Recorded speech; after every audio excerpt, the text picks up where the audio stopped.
এখন আছি আমাদের ফার্ম 2-তে, ট্রুগানিকের ফার্ম 2-তে আমাদের গরু রিসোর্টের নিচে আছি। আমাদের গরু রিসোর্টের কাজ চলমান এবং এটা অনেক দিন লাগছে কারণ আমরা খুবই ডিফারেন্ট জিনিস করছি। অ্যাজ ইউ ক্যান সি আমরা সব সেট আপ ডিজাইন থেকে শুরু করে এবং এমনকি ফ্লোরটাও আমরা কিন্তু ট্রেডিশনাল সিমেন্ট দিচ্ছি না।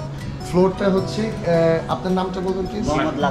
মোহাম্মদ লাকমিয়া ভাই, আপনি এইটা বানানোর দায়িত্বে আছেন। সো একটু বলবেন প্লিজ কীভাবে এটা বানাচ্ছেন এবং কী দিয়ে বানাচ্ছেন? বানাচ্ছি হচ্ছে স্যার চুন আর হচ্ছে গিয়া আর কি শুকরি। শুকরি আবার মোটা ডানা চিকুনটা একবারে। তো এটা কি চেলে নিতে হচ্ছে নাকি? না, চেলে নিতে হয় না।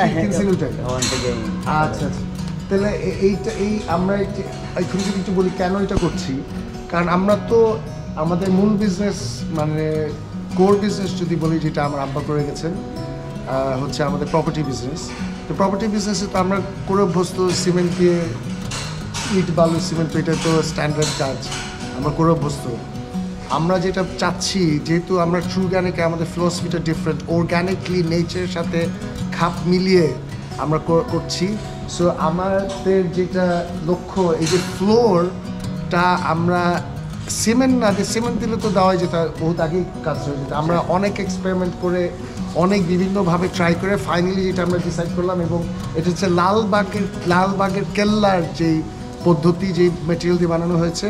আমাদের যিনি আর্কিটেক্ট মাসুদ ভাই, আর্কিটেক্ট মাসুদ সাহেব, উনি আবার লালবাগ কেল্লার রেনোভেশনের সময় ওনার কিছু ওনার কলিগ বা যাই হোক ওনার জানা আছে ওখানে কীভাবে রেনোভেশন করেছে, সুরকি এবং লাইমস্টোন দিয়ে।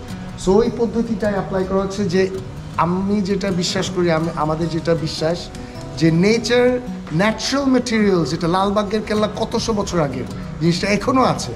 আমাদের এইসব বিল্ডিং যেগুলো আছে আশেপাশে, এগুলো কি শত শত বছর থাকবে কিনা এটা আমার সন্দেহ।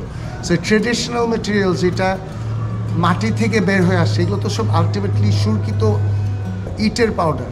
ইট তো আসলে মাটির থেকে আসে, তাই না? সেটা তো ন্যাচারাল মেটেরিয়াল এমন একটা জিনিস, এটা এনার্জি ডিফারেন্ট।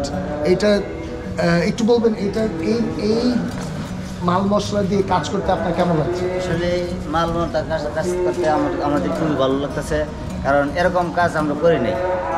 অন্যান্য জায়গায় করছি আমরা সিমেন্ট দিয়া, কিন্তু চুন দিয়ে আমরা এই কাজটা করি নাই। সর্বপ্রথমে আজকে আমরা এই কাজটা শুরু করতেছি, খুবই ভালো লাগছে। এবং মানে একটা তো আছে যে ধরলে কেমন লাগে, যেমন সিমেন্ট ধরলে গায়ের মধ্যে চুলকায়, এটা ধরতে কেমন লাগে? অনেক ভালো লাগে। কেমন লাগে বলতে? কেমন বলতে এটা তো গরম জাতীয়। জি, অনেক গরম জাতীয়, খুবই একটু ইয়া লাগে। সিমেন্টের চেয়ে এটা উন্নত লাগে। জি। তো আপনি কি আশাবাদী? জিনিসটা খুব সুন্দর। আমরা একটু যদি দেখাই সবাইকে, জিনিসটা কত সুন্দর লাগছে, এটা দেখলেই মনটা ভালো জুড়ে যায় না? সিমেন্ট দেখলে কিন্তু মন জুড়ে যায়, সেইটা দেখলেই মনটা জুড়ে যাচ্ছে। এবং এইটা আমি মনে করি এটা আমাদের সৃষ্টিকর্তাই তো বানাইছে মাটি, তাই না? এবং আমরা তো মাটি থেকেই আসছি, এটা আমরা জানি। তাহলে এবং তো মাটি থেকে আসে, ওই জন্য মাটির প্রতি কিন্তু সবার একটা টান থাকে। সো এইটা মাটিতে, ওই জন্য এটার আকর্ষণটা ডিফারেন্ট। যে আমরা সমুদ্রে, আমরা যখন কক্সবাজারে যাই, মানুষ কক্সবাজার যায় কিসের জন্য? বা পানির কাছে গেলে মনটা কেন ভালো লাগে? কারণ সৌন্দর্য।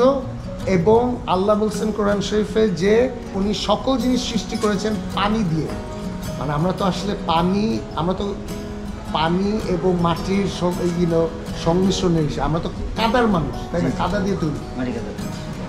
কাদা তো শুধু মাটি দিয়ে হবে না, পানিও লাগে। এবং সায়েন্স, মডার্ন সায়েন্সে বলে যে আল্লাহ যে কোরআন শরীফে বলেছেন যে পানি দিয়ে উনি তৈরি করেছেন সকল জিনিস। পানির পরিমাণ আমাদের শরীর দেখে মনে হয় যে এটা আসলে তো পানির পরিমাণ সবচেয়ে বেশি। 100 ভাগের 80 ভাগই হচ্ছে পানি।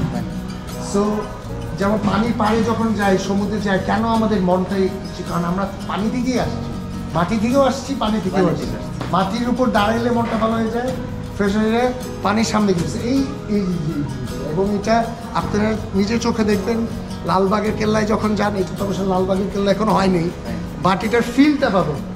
এবং এটা যখন শেষ হবে জিনিসটা ন্যাচারাল জিনিসটা আমরা করছি, নেচারের উপরে কিছু নাই, নেচার মানে প্রকৃতির উপরে তো কিছু নাই।